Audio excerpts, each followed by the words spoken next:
So, picture a map of human history in your head right now. Like, just visualize it. Okay, yeah. I mean, usually when we do that, we kind of see it spread out horizontally, right? Right.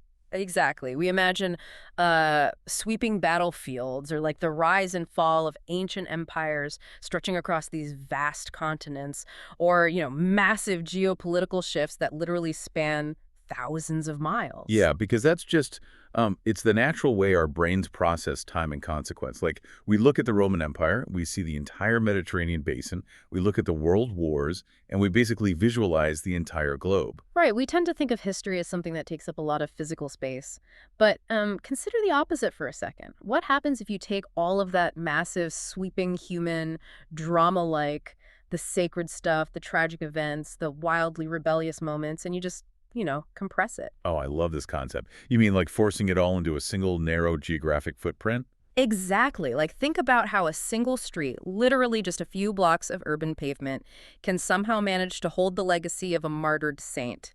And the architectural masterpiece of a globe-trotting diamond smuggler, and this is the crazy part, the sweat-soaked, graffiti-covered walls of an underground punk club where Nick Cave used to hang out. Yeah, and that right there is the absolute essence of urban archaeology. I mean, Hmm. when you walk down a city street, really any city street, you aren't just walking on asphalt and concrete. You are walking on these tightly compressed layers of time. It's like a time machine beneath your feet. Totally. You have sacred history, raw architectural ambition, and cultural revolution all stacked directly on top of each other.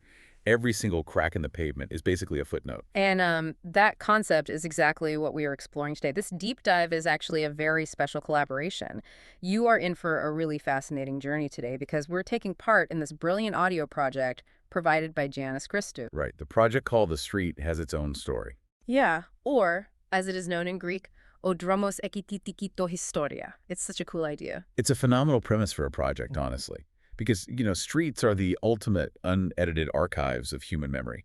I mean, they don't just remember the kings and the generals whose statues get put up in the parks. Right, they remember the everyday people, too. Exactly. They remember the late-night revelers, the desperate refugees, the visionary architects, and even just the local bartenders. So our mission today for this deep dive is to peel back the layers of one very specific, very loaded location. We are looking at Chrysostomou Smyrnis Street in Thessaloniki. It's such a fascinating block. It really is. So we are going to start by exploring the heroic and honestly genuinely unbelievable life of the man the street is actually named after. Then we're going to virtually walk down the literal pavement to explore the stunning 1928 Grammatikou building. And then the nightlife. Oh, yeah. Finally, we will dive headfirst into the wild, neon-soaked history of the legendary Berlin bar and its founder. He was this true bohemian guy who just passed away this past January in 2026.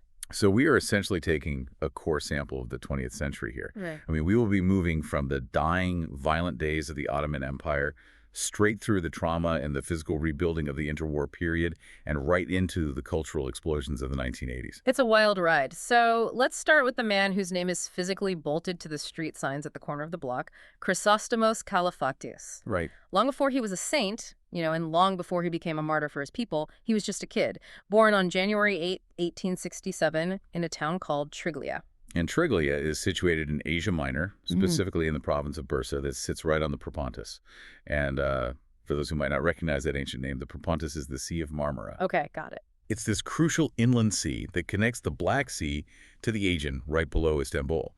At the time, it was this massive, bustling artery of international trade and just a huge melting pot of cultures. I really want to look at the environment he grew up in because looking at the sources, his parents seem to be the absolute perfect psychological blueprint for the man he became later in life. They really were. Yeah, so he was one of 8 children, 4 boys, 4 girls. And his father, Nikolaos, was what they called a dimogerontas. Right, a community elder. Exactly, but more specifically, he was a legal scholar who represented the local Greek population in the Ottoman courts. And we have to understand that is a highly sensitive, like high wire act of a job. Yeah. You are living under an imperial power that essentially views your community as second-class citizens, or dhimmi. Right. So Nikolaos was navigating these incredibly complex political and legal systems, advocating for land rights, tax disputes, and just basic civil protections for his people. So young Chrysostomos is basically sitting at the dinner table every night, just absorbing all of this. He is watching his father act as a literal shield for the community. Standing up for your people's rights isn't just some lofty ideal he read about. It is literally the family business. And then, you factor in his mother, Calliope. She was profoundly devout. Like, according to the historical accounts from the era, she actually went through a formal religious dedication, basically offering Chrysostomos to the Virgin Mary. Wow. Yeah, so you combine the fierce, pragmatic legal advocacy of the father with the deep, unshakable spiritual devotion of the mother. And that synthesis creates the exact DNA required for a future metropolitan of Smyrna. It makes total sense when you frame it like that. And it is clear from the sources that he was a prodigy, right? He set his sights on the priesthood very early, and his parents actually liquidated their own real estate just to fund his education at the prestigious Halki Theological School. Which was a massive sacrifice. Huge. But it pays off. He graduates with top honors, catches the eye of the man who would later become the ecumenical patriarch, and starts rapidly moving up the ranks. But his first major public battle isn't actually what you'd expect. No. It's not a theological debate in a church. It happens in 1896 in Ephesus, and the whole thing plays out like an investigative thriller. Ah, yeah, the Lazarus controversy. This is such a revealing moment in his early career. I mean, it shows exactly how his mind worked. Right, we have to set the scene here. You have this group of French Catholic monks known as the Lazarists, and they are actively trying to proselytize the local Orthodox Christians in Ionia. Yeah. To do this, they purchase a piece of land near Ephesus called Capuli Panagia, and they launch this massive public relations campaign claiming they have discovered the actual physical tomb of the Virgin Mary. And this is a very calculated tactic. Throughout the 19th century Ottoman Empire, Western missionaries would frequently use supposed archaeological discoveries to legitimize their presence. Oh, interesting. So it was like a marketing strategy. Basically, yeah. They knew that if they could claim control over a major holy site, they could draw the local Christian populations away from the Orthodox Church and pull them into the Catholic sphere of influence. It was, religious imperialism disguised as archaeology. Now, a lesser intellect might have just stood at the pulpit and yelled at his congregation not to listen to the French monks. Mm-hmm. But Chrysostomos doesn't do that. He treats it like a modern-day debunking. He goes straight after their evidence. He was incredibly methodical about it. But I'm curious, though, how exactly does a young Orthodox cleric scientifically dismantle an archaeological claim made by well-funded French missionaries in 1896? What was his actual mechanism there? Well, he used a combination of textual criticism and architectural dating. So first, he went back to the original Byzantine texts and early Christian records to map out the established historical movements of the early church figures. Okay. By doing that, he proved the timelines the Lazarus were presenting were completely contradictory. But second, and honestly more importantly, he looked at the physical stones themselves. Wait, he just looked at the ruins? Yeah, he documented that the foundation and the specific masonry techniques of the ruins the monks had found at Capuli Panagia simply did not align with first-century construction. So he is literally pointing at the mortar and saying, guys, this isn't old enough. Exactly. He wrote a series of rigorously documented articles and even published an entire book detailing his findings. I mean, he didn't just call them liars. He proved they were historically and scientifically incorrect. That is amazing. And his methodology was so airtight, so deeply researched, that the Lazarus monks were publicly humiliated and actually had to retract their claim. They ended up changing their official story to, well, perhaps it is not her tomb, but rather just a house she lived in. He totally beat them at their own game. He proved he was this formidable intellectual who knew how to fight modern battles with modern weapons. And, that kind of sharp, aggressive intellect definitely gets noticed by the higher-ups. So by 1902, he is unanimously elected as the Metropolitan of Drama, Philippi, and Zikni. Yes, and his consecration ceremony provides one of the most chillingly prophetic moments of the entire 20th century. It really does. So on May 23rd, 1902, the day of his election, he unmesses the patriarch. And the exact quote from the sources is, "With all my heart and all my mind, I will serve the church and the nation and the mitre which your holy hands place on my head. If it is destined to ever lose the brilliance of its stones, it will be transformed into a crown of thorns of a martyr hierarch." It gives you goosebumps. Oh. And he was not speaking in metaphors either. He knew exactly the geopolitical meat grinder he was being sent into. I mean, drama in 1902 was the absolute epicenter of the Macedonian struggle. Right, because the Ottoman Empire is slowly losing its grip on the Balkans, and everyone is kind of circling like sharks. You have various nationalist movements, particularly the Bulgarian Komitadjis, which were these armed, highly aggressive guerrilla bands. Very dangerous groups. Yeah, and they are moving through the region using intimidation, assassination, and forced conversions to try and establish demographic control over the area so they can claim it for a future Bulgarian state. It was an absolute existential threat to the local Greek population. So when Chrysostomos arrives in Drama in July 1902, he doesn't act like a quiet, passive spiritual shepherd. Not at all. No, he immediately transitions into a community organizer, a resistance leader, and even an infrastructure developer. He knew that spiritual survival was just impossible without physical and cultural endurance. And his primary weapon in Drama wasn't guns. It was, quite literally, masonry. He went on an absolute building spree. I mean, he was funding and organizing the construction of Greek schools, orphanages, hospitals, and gymnasiums. And the architectural Easter eggs he embedded into these buildings are just phenomenal. Well, they are a masterclass in psychological defiance. Right. So he commissioned the building of the boys' gymnasium out of solid marble. And if you were to look at the architectural blueprints or view the building from above, the entire structure was shaped like the letter E. E for Alada, meaning Greece, and Eleftheria, meaning freedom. It's brilliant. And he actually followed that up in 1907 with the massive educational institutions of Drama, which were funded by the prominent Melas family.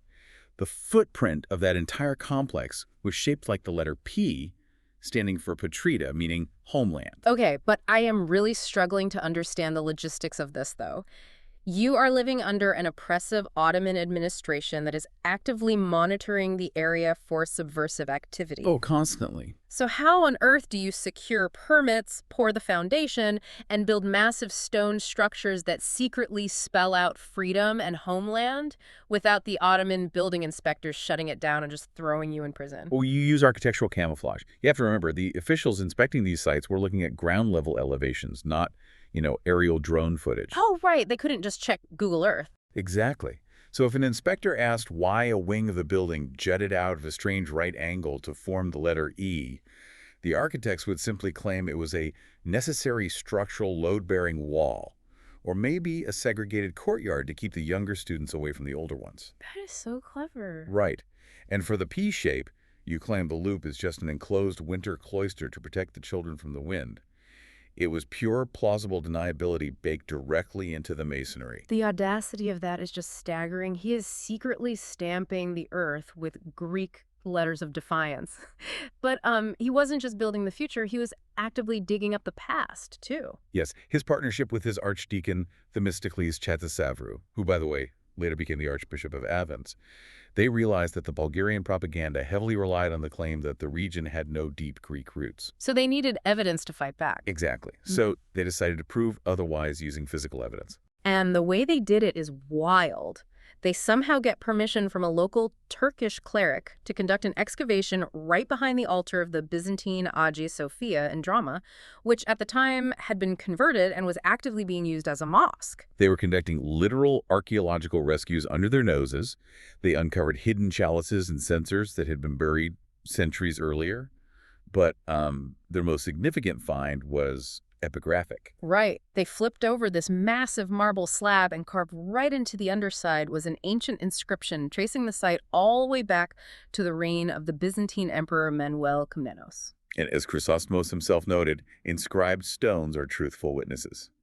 In the declining years of the Ottoman Empire, when borders were literally about to be redrawn based on ethnic and historical claims, finding a stone inscribed in Greek from a Byzantine emperor was the equivalent of holding a geographical title deed. It changes everything. It really did. It completely undercut the Bulgarian Exarchate's entire narrative. But, when you are outsmarting French missionaries, building secret rebel bases, masquerading as schools, and digging up imperial title deeds under active mosques, you are inevitably going to make some very dangerous enemies. Oh, definitely.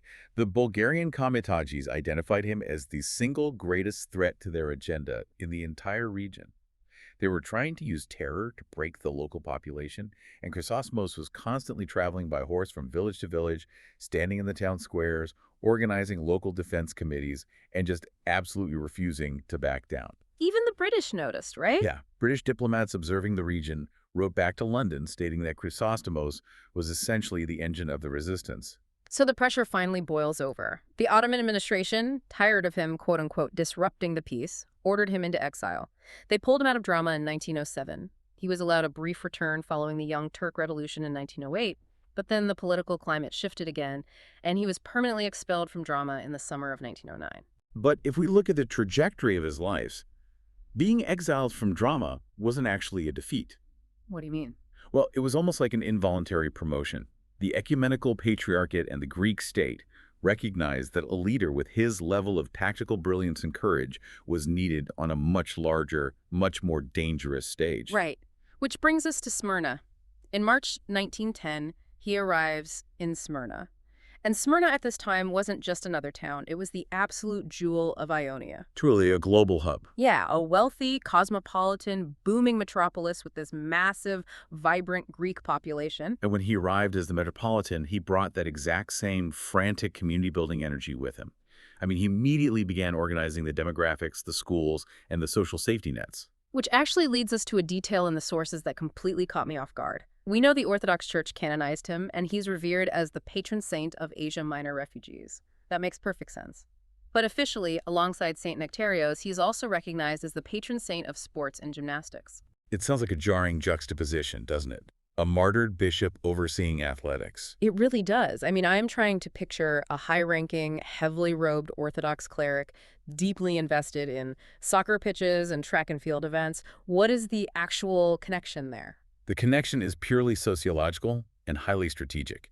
Under Ottoman rule, the Greek community was strictly forbidden from forming any kind of official militia or army to train their young men. So they couldn't prepare for a fight? Right. They had no way to physically prepare the next generation for the conflicts everyone knew were eventually coming.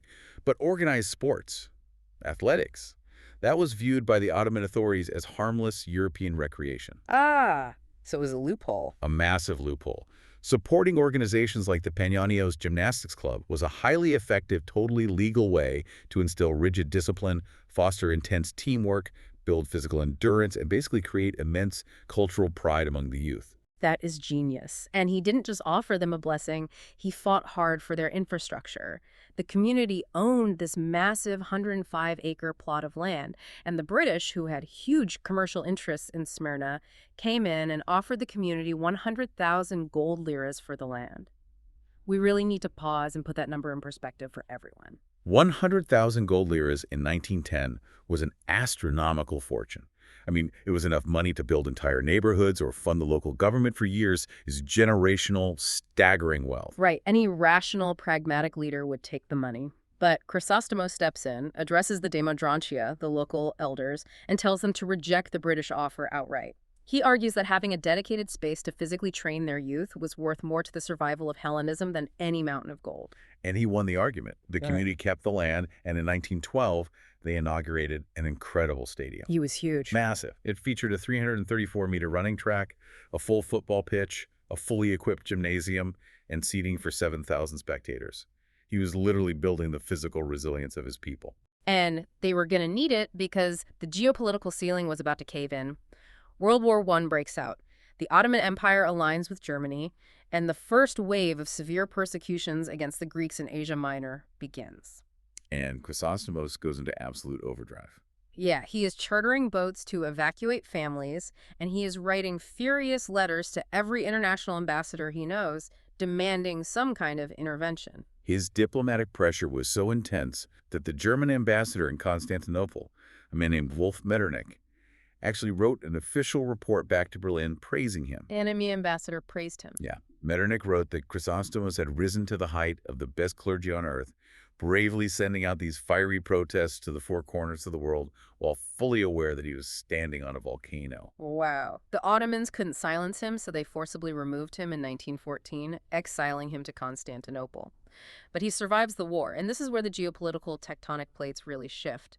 We need to talk about the Armistice of Mudros in 1918. Right, the Armistice of Nudros was the treaty that effectively ended Ottoman involvement in World War I. It was an absolute disaster for the Ottoman Empire, forcing them to open the Dardanelles and the Bosporus to Allied warships. But for the Greeks? For the Greeks, it was the opening they had been waiting centuries for. It paved the way for the Greek military to land in Smyrna in 1919, under a mandate from the Allied powers to protect the Christian populations and establish order. So Chrysostomos returns to Smyrna to a hero's welcome. The Greek army is marching through the streets. For a brief, shining moment, it looks like his lifelong dream, the liberation of Ionia, has actually been achieved. But history's cruel, and political hubris is even crueler. By August 1922, the dream had completely unraveled into a nightmare. Okay, we need to pause here because a lot of people might wonder how a victorious Greek army in 1919 suddenly collapses entirely by 1922. The sources mention his blistering critique of Eleftherios Venizelos and the political decisions of 1920. So we need to explain the mechanics of the national schism. The national schism was, without a doubt, the great tragedy of modern Greek history. It was a bitter, violent political divide between the supporters of Prime Minister Eleftherios Venizelos, who were pro-Allied and liberal, and the supporters of King Constantine, who were conservative and had been perceived as pro-German during World War I. Right. Now, Venizelos was the diplomatic genius who had secured Allied support for the Greek presence in Asia Minor in the first place. But then, in November 1920, right in the middle of this massive military campaign in Turkey, Venizelos calls for national elections. And he loses. Which is wild. It is, but the Greek population, they were exhausted from a decade of continuous wars since the Balkan conflicts. So they vote Venizelos out and bring the royalists and King Constantine back into power. And this triggers a catastrophic domino effect internationally. Precisely. The British, the French, and the Italians absolutely despise King Constantine because of his wartime stances. The moment he was restored to the throne, the Allies immediately invoked this as a reason to cut their losses. They just walked away. Yeah, they instantly withdrew their financial loans, their military supplies, and their diplomatic cover for Greece. They essentially said, "You brought back the king we hate. You are on your own." So the Greek army, which is stretched incredibly thin deep inside the Anatolian plateau, suddenly finds itself completely isolated, financially bankrupt, and fighting a newly revitalized Turkish nationalist army led by Mustafa Kemal, who, by the way, is secretly being supplied by the French and the Soviets. The front inevitably collapses. It was a military and political disaster of the highest order. By August 1922, the Greek army is in full retreat toward the coast. Hundreds of thousands of terrified Greek and Armenian civilians are fleeing behind them, pouring into Smyrna, just hoping to find safety before the Turkish nationalist forces arrive. And Chrysostomos is sitting in his metropolis in Smyrna. The army is leaving. The government has failed. He is now the ethnarch, basically the de facto leader of a doomed people. On August 25, 1922, literally just days before the city falls, he sits down and writes a final, haunting letter to Eleftherios Venizelos, who is living in exile in Paris. It is a document stripped of all political pleasantries. It is the raw, unfiltered agony of a man watching his entire world end. He writes, "The great hour of your great gesture has arrived. The Hellenism of Asia Minor, the Greek state, but also the entire Greek nation is descending into Hades, from which no power will ever be able to raise it and save it." Descending into Hades. I mean, he is describing the absolute annihilation of 3,000 years of history in Ionia. And he does not hold back on assigning blame. Now, just to be clear for the listeners, our goal here isn't to take a side in the national schism. We are purely looking at how Chrysostomos processed the catastrophe based on the sources provided. So he blames Venizelos' political enemies for the military collapse, but he also points the finger directly at Venizelos for two specific fatal decisions. Right. First, he condemns Venizelos for appointing a man named Aristides Sturgiadis as the High Commissioner of Smyrna. Chrysostomos absolutely despised Sturgiadis, explicitly calling him an egotist and a madman in the letter. Why did he hate him so much? Well, Sturgiadis was known for being brutally strict, often alienating the local Greek population in his attempts to appear impartial to the Allies. He was deeply unpopular. Okay, that makes sense. And second, he blames Venizelos for the 1920 elections. He calls the decision to hold a vote while the army was actively in the field an unfortunate and guilty inspiration. He understood that the election was the exact mechanism that severed their Allied lifeline. What makes the letter so tragic, though, is the paradox of its conclusion. After tearing into Venizelos' political miscalculations, Chrysostomos pivots to sheer desperation. He writes, "We consider you the deus ex machina, a rock, a hope, our savior and our Messiah. He literally begs Venizelos to launch some kind of revolutionary movement, right? Yeah. To use his international influence to magically save the situation. Yes, he tells him, gird the sword of your speech. But deep down, Chrysostomos knew it was over.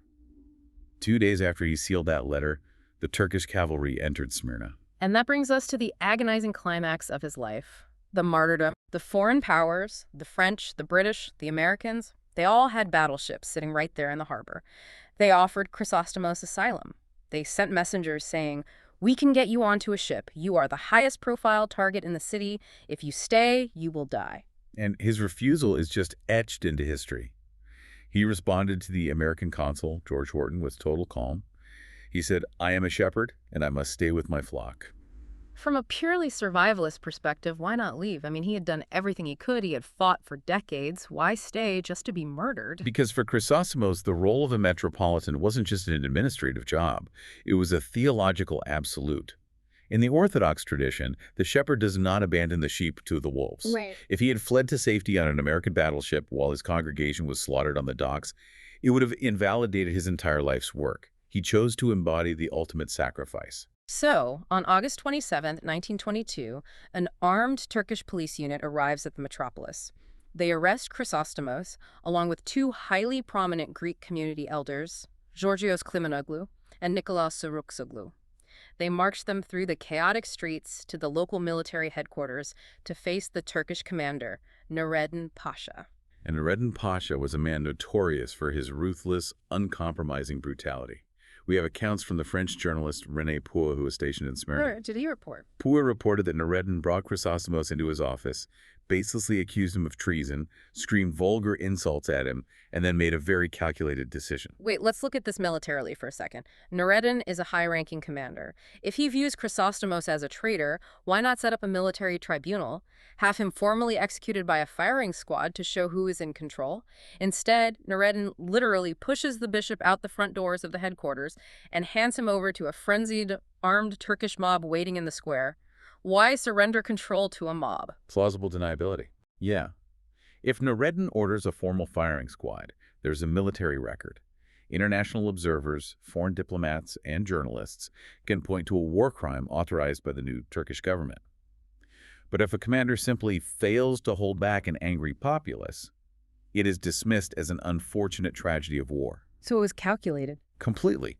It was orchestrated, strategic chaos designed to terrorize the Greek population without leaving a paper trail. The problem for historians, though, is that documenting what happened next is incredibly difficult. There were practically no Greek witnesses who survived the mob. The guards and aides who were close to Chrysostomos had either fled or were killed instantly in the chaos. So how do we actually know the specific horrors of his final hours? We know them almost entirely from the testimonies of the enemy. The people who participated in or witnessed his murder were so traumatized by it that they eventually confessed. There is the testimony of a Turkish major from Kemal's army. He was one of the first officers to enter the city, but instead of securing his sector, he was drawn to the commotion. He abandoned his post, hid in the shadows, and secretly followed the mob deep into the Turkish neighborhoods to watch the execution. And he was disgusted by it. He was so disgusted by the barbarity that he later wrote an account calling Nureddin Pasha bloodthirsty and sinister, stating that the commander had planned the spectacle to ignite the wider massacre of the city. But the most visceral, deeply disturbing account comes to us through a Greek academic named G. Milonis. The way Milonis obtained this confession sounds like something out of a psychological horror film. It really does. Milonis and a group of his university students had been captured and were locked in a suffocating pitch-black dungeon directly beneath the Smyrna military headquarters. They are listening to the screams above them, just waiting for the door to open and the executioners to walk in. Terrifying. Suddenly, a Cretan Turk guard opens the cell. He pulls Milonis and the students out into the courtyard. Milonis assumes this is the end, but the guard looks at them, visibly shaken, and says, "I am going to save your lives today because I am hoping it will help me forget a terrible scene that my eyes witnessed, a scene in which I took part." The guard was suffering from profound psychological trauma. He was essentially attempting to buy back a piece of his own soul by trading their lives for his confession. He admitted to Milonis that he was a participant in the mob that tortured the bishop. The details he shared are just excruciating. The mob immediately fell upon Chrysostomos. They tore out the bishop's eyes, they tied him up and dragged him by his massive beard over the cobblestones through the streets of the Turkish quarter. They beat him with clubs and slashed him with knives. It's horrific. But the detail that completely shattered this guard's sanity was the bishop's reaction. Right, because even while being hacked to pieces, blinded and bleeding on the street, Chrysostomos continuously managed to lift his right hand to bless his attackers. The guard told Milonas that when one of the men in the mob recognized that the bishop was making the sign of the cross and offering a blessing, the man went completely mad with rage. He took a massive butcher knife and chopped off both of the bishop's hands. It is the ultimate collision of absolute blinding hatred and incomprehensible pastoral grace.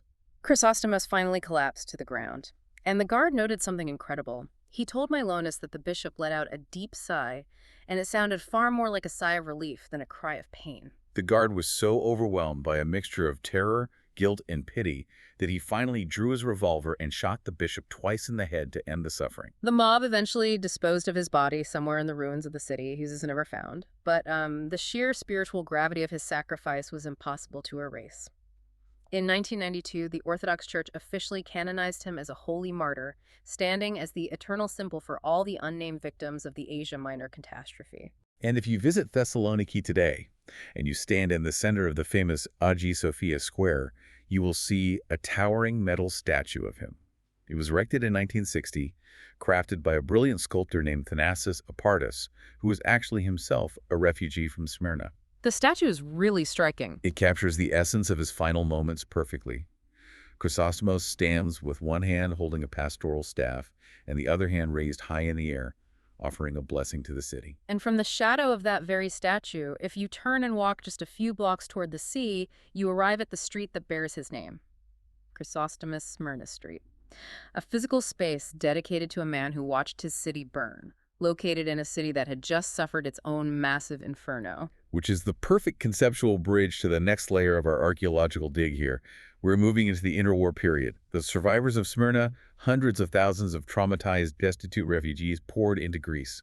A huge portion of them arrived in Thessaloniki. But Thessaloniki was dealing with its own issues. Exactly. Thessaloniki in the 1920s was dealing with its own apocalypse. We have to remember the context. In August 1917, a spark in a kitchen in the old city ignited the Great Fire of Thessaloniki. It burned for 32 hours and completely annihilated the commercial center of the city. It left 70,000 people homeless. Wow. So when the refugees arrived a few years later, they were stepping into a city that was quite literally a blank, scorched canvas. The city was desperate to rebuild. I mean, they needed to recreate their economy, house their people, and honestly, they needed to heal their collective psyche through architecture. So the Greek government stepped in and created an absolute gold rush for developers to rebuild what they called the fire-stricken zone. And the financial incentives were just staggering. The government offered 15-year tax exemptions on all new buildings. 15 years, that's huge. Yeah, and they provided state loans covering up to 50% of the land's value. They allowed the duty-free importation of high-end building materials from Europe. And crucially, they allowed investors to purchase land using property bonds instead of liquid cash. It was an architect's dream scenario. And into this frantic, ambitious environment stepped two men who sound like characters, pulled straight out of a historical thriller, Georges Grammaticos and Georges Grammaticos. Georges Grammaticos was the visionary of the pair. He was a highly educated architect originally from Plasti and Kazani. He completed his initial studies in Athens and then actually traveled to Germany to study at the Polytechnic in Berlin. So he saw all the modern European trends. Exactly. He absorbed the grand, eclectic, and modern architectural trends of Europe. When he returned to Thessaloniki around 1928, he was fully equipped to help design a new, modern European metropolis. But every visionary architect needs a client with deep pockets. Enter Georges Grammaticos. His backstory is fascinating. He was originally from Constantinople. When he was just 13 years old, he boarded a transatlantic steamer and headed for America seeking his fortune. Yeah. Decades pass. He returns to Thessaloniki in the 1920s, and the family legend, which his grandsons Georgos and Giannis note he never explicitly confirmed or denied, by the way, was that he returned with massive wealth generated from trading in triangular diamonds and precious stones in the United States. That specific detail about triangular diamonds is so fascinating from a historical trading perspective. Right, because when I read that in the sources, I immediately wondered, what is a triangular diamond, and why was it the currency of a smuggler or a globe-trotting trader? Well, in the gem trade of that era, triangular diamonds, often referred to as mackle roughs or specific rose cuts, Yeah. were highly prized for certain types of jewelry. But more importantly, for an itinerant entrepreneur, their flat, shallow, irregular shapes made them incredibly easy to conceal. Oh, because they weren't bulky. Exactly. Unlike deep, brilliant cut stones that require bulky settings, flat triangular cuts could be sewn tightly into the linings of coats, hidden in the false bottoms of steamer trunks, or just slipped inside leather belts. They represented an incredibly high density of wealth that was highly mobile and very difficult for customs officers to detect. So you have this worldly, wealthy diamond trader partnering with a brilliant Berlin-trained architect in a city that is basically throwing tax breaks at anyone willing to pour concrete. The result of their collaboration is the Grammatikou building. It was completed in 1928, situated prominently at the intersection of Tsimiski and Chrysostomou Smyrnis Streets. The architecture is an absolute showstopper, but looking at the photos and the sources, it doesn't look like traditional Greek architecture at all. It doesn't, and that was entirely intentional. It is a prime example of eclectic architecture. The building emphasizes a dramatic verticality, drawing your eyes up from the street level. It features elaborate stone balustrades, intricate iron railings, and ornate relief bands decorated with complex floral and geometric patterns. It sounds so ornate. It really is. It features a variety of rectangular balconies that give the facade a rhythmic texture, and the entire structure is crowned by a highly prominent, elegant dome at the top. And the materials. They imported the iron, the specialized cement, the decorative fixtures directly from Europe. I think this goes beyond just aesthetics, though. There is a psychological element here. How so? Well, after watching their city burn to ashes, and after absorbing the trauma of the refugees who watched Smyrna burn, importing solid, heavy, ornate European materials was a way for the city to scream, "We are secure, we are modern, we are unshakable." That is a brilliant observation. Grandiose architecture is very often a trauma response. It was a physical manifestation of a city desperately reclaiming its dignity and its place on the global stage. And the street level of the Grammatikou building quickly became the beating heart of that reclaimed dignity. It housed some of the most iconic, elegant businesses of the interwar period. It was a true hub for the rising bourgeoisie. The most famous tenant was the Parisian pastry shop. It was the place to be seen, a social anchor for the city's elite to sip coffee and discuss politics. And right next door was the Rax distillery in Cava, which was actually owned and operated by Grammaticos himself. I love the linguistic trivia the sources provided here, too. Oh, about the name. Yeah, the name Rax sounds very modern and punchy, but it actually derives from the ancient Greek word for a single grape berry. That ancient root is the exact same linguistic foundation for raki, the traditional potent grape-distilled spirit of the region. It was a perfect microcosm of the 1930s. A brilliant blend of ancient tradition, European elegance, and modern commerce. But the relentless compression of time on this street just continues. Decades roll by, World War II happens, the Civil War happens, the elegant pastry shops slowly fade into memory, the Grammatikou building stands tall.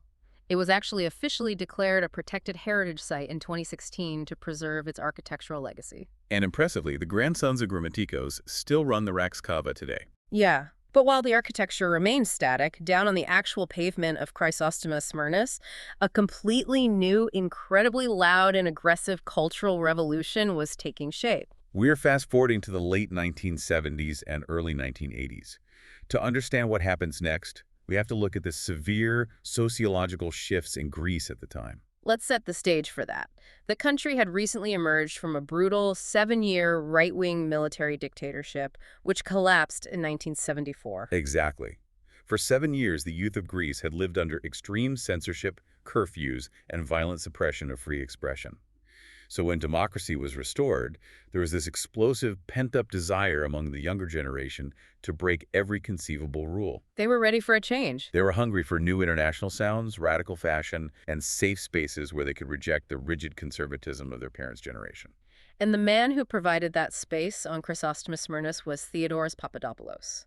Theodoros was a legendary figure in the city, and sadly, he just passed away this past January in 2026. May he rest in peace. Yeah. Looking at his biography, he was the absolute antithesis of a guy like Georges Grammaticos. He wasn't a ruthless capitalist looking to build an empire. He was a pure, wandering bohemian. His life before opening the bar reads like a counterculture manifesto. He spent his youth hitchhiking across the European continent. He made money painting portraits on the cold streets of Sweden. He joined the great countercultural migration, traveling the famous hippie trail all the way overland to Kathmandu in Nepal, seeking spiritual and artistic enlightenment. But the experience that really defined his aesthetic happened in Germany. He spent time living in West Berlin, specifically in these marginalized, Arabic-speaking mud ghettos. It was a very raw environment. Yeah, he and his friends would pile into a beat-up, rusted-out Mercedes, roll down the windows, and blast the most aggressive, experimental music they could find on cassette tapes, just driving through the alleys with the neighborhood kids chasing the car. He absorbed the raw, unapologetic industrial grit of divided Berlin. So when Theodoros finally returns to Thessaloniki in the late 1970s, he is a walking repository of international fringe culture. And the creation of his defining legacy was entirely serendipitous. It is the best origin story. Yeah. Around 1979 or 1980, Theodoros is waiting on the street corner for a date. The date stands him up. Classic. Right. He is probably pacing around frustrated when he notices an empty, available commercial space right there on Chrysostomou Smyrnis Street. He asks about the rent. It is 9,000 drachmas. He doesn't conduct a market analysis. He just takes one look at the space and decides to manifest the underground energy of West Berlin and the liberated gay clubs of Amsterdam right in the center of Thessaloniki. He opened the Berlin bar.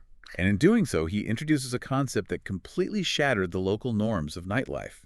The orthadiko. I really need to explain how radical this was. An orthadiko literally translates to a stand-up bar. Up until this moment, Greek nightlife was entirely seated. Right, you didn't just stand around. No. You went to a taverna or a bouzoukia club, you sat at a table with your specific group of friends, you ordered food and drinks, and you watched a performance. You didn't mingle. And the sociology of a seated room is inherently conservative and isolated. Mm-hmm. When Theodoros removed the tables, he changed the entire social dynamic. In a dark, loud room where everyone is standing, people are forced to brush shoulders. The energy changes. Completely. Yeah. Groups mix. Conversations spark between strangers. It creates friction, movement, and a sense of collective chaotic energy. And he was militant about curating that energy. The aesthetic was stark.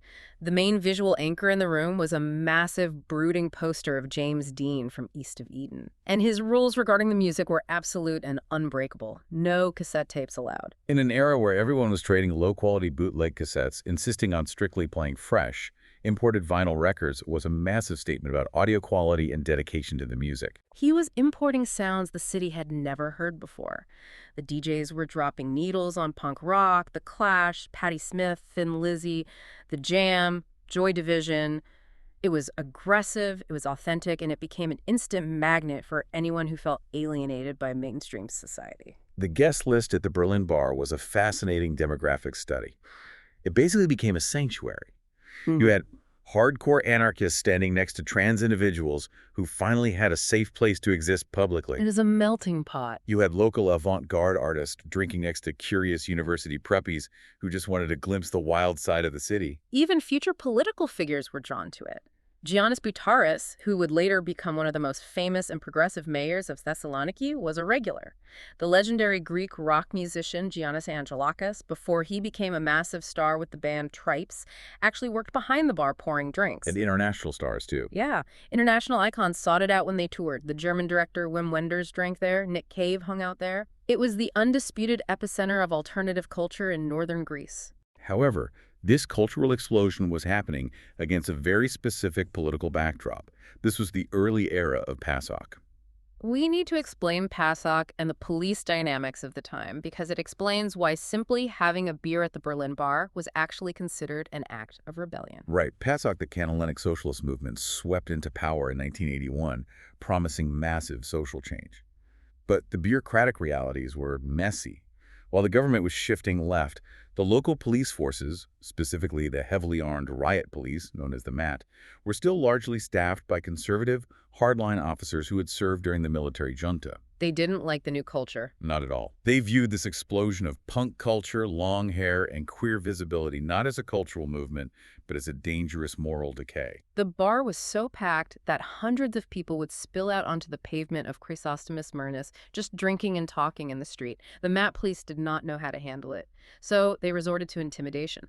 They would run massive, coordinated sweeps through the street, cynically calling them Operation Arready or Operation Virtue. They would roll up in vans, grab dozens of patrons off the sidewalk purely for loitering, looking subversive, or not having their ID cards, and throw them in the holding cells at the police precinct for the entire night.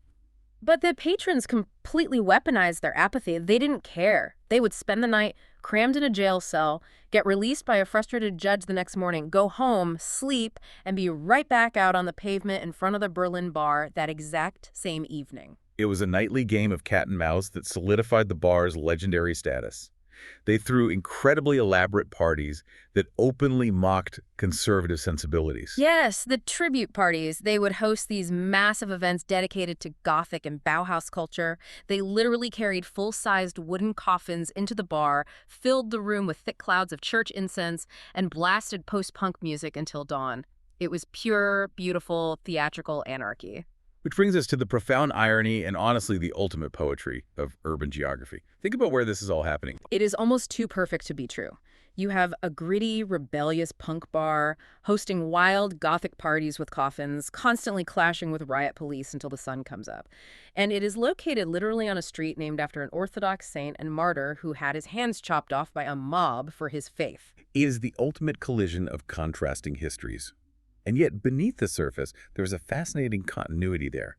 Both the martyred saint and the underground punks were, in their own drastically different contexts, fiercely defying the established order. They both refused to conform. Exactly. They both refused to conform to the oppressive powers of their time. Theodoros Papadopoulos had a personal philosophy that I think captures the resilient spirit of the entire street perfectly. He used to say, "We always relied on our mistakes made us better." He embraced the chaos, the imperfection, the raw, unedited human experience, which is exactly what the city of Thessaloniki had to do. They had to rely on the ashes of a devastating fire and the chaos of an influx of traumatized refugees to build a better, more resilient metropolis. It really emphasizes how history isn't just something you read in a textbook. It is a physical space you inhabit. So let's bring this all the way back to the present day. It's April 2026. Let's say you take a walk down Chrysostomou Smyrnis Street right now. If you don't know the history, it just looks like a nice commercial block. But now, you can see the layers hiding in plain sight. You start at the corner of Tsimiski, where the elegant Parisian pastry shop used to serve the interwar bourgeoisie. You now see a brightly lit, modern Under Armour boutique. A look up. Yes, if you tilt your head and look up, Yeah. the grandiose European balconies and the soaring dome of Grammaticos' diamond-funded architectural masterpiece are still commanding the skyline. You walk a bit further down the pavement, you find the historic Rex Cava. It has been there for nearly a century, still run by the grandsons, still selling spirits, even though they've shifted their entrance slightly to the side street. You walk past the neoclassical building that houses modern spots like El Burrito today. You pass contemporary art galleries and chic modern cafes like Kika. And of course, nestled among it all, you walk past the Berlin bar. Even after Theodoros Papadopoulos passed away earlier this year, the neon still flickers on. The doors still open at midnight. The legacy continues. It is still welcoming the city's night owls, still dropping needles on vinyl, still adding fresh layers of memory to the archive of the pavement. A city street is the ultimate physical hard drive of human memory. When you walk down Chrysostomou Smyrnis today, your footsteps are echoing over the grand, desperate ambitions of a diamond smuggler trying to rebuild a burnt city. They are echoing over the frantic, heavy bass lines of 1980s punk rockers fighting for the space to breathe and exist. And they are echoing over the silent, ultimate sacrifice of a man who looked at an armed mob and refused to abandon his people when his world ended. It leaves you with a deeply provocative thought to carry with you. When you step out of your front door tomorrow morning and your shoes hit the concrete, how many lifetimes, how many violently contrasting, beautiful, tragic stories are you walking over on your own street every single day? The history is always right there, compressed beneath our feet, just waiting for us to actually pay attention. Thank you so much for joining us on this deep dive into the Giannis Christou project. Keep looking for those hidden layers, keep questioning the pavement, and we will see you next time.